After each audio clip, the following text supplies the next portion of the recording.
ఈ మధ్య కనపడమే మానేసినా అని అడుగుతున్నా. చెప్పు నాయనా, ఏమి నీ సమస్య? ఆ రోజు నీ శిష్యుల నెంబర్ ఇచ్చినావు తల్లి. ఆ నెంబర్ కి ఎన్నిసార్లు ఫోన్ చేసినా 6 ఆఫ్ 6 ఆఫ్ 6 అని 6 ఆఫ్ 6 ఆఫ్ 6 అని. సరే నాయనా, నా శిష్యుడు ఒక అమ్మాయిని లవ్ చేసి లేచిపోయినాను నాయన, అందుకనే కొత్త శిష్యురాలను జాయిన్ చేసుకున్నా. అవునా తల్లి? సరే నాయనా, నీ సమస్యకు పరిష్కారం నేను ఇప్పుడు చెప్తా.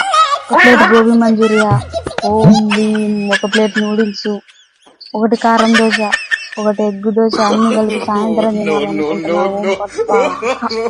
నిమ్మ చెట్టు కింద నిమ్మకాయలు, వేప చెట్టు కింద వేపకాయలు, కాకర చెట్టు కింద కాకరకాయలు, ఇలా ఏ కూరగాయలు గాని ఏ పండ్లు గాని నాయనా అన్నీ నువ్వు ఒక 2 మూటలకు నింపుకొని మన ఊరి చివర ఉన్న మర్రి చెట్టు కింద పెట్టి రాత్రి వెళ్ళి నువ్వు ప్రశాంతంగా ఇంట్లో పడుకో నాయనా. ప్లానింగ్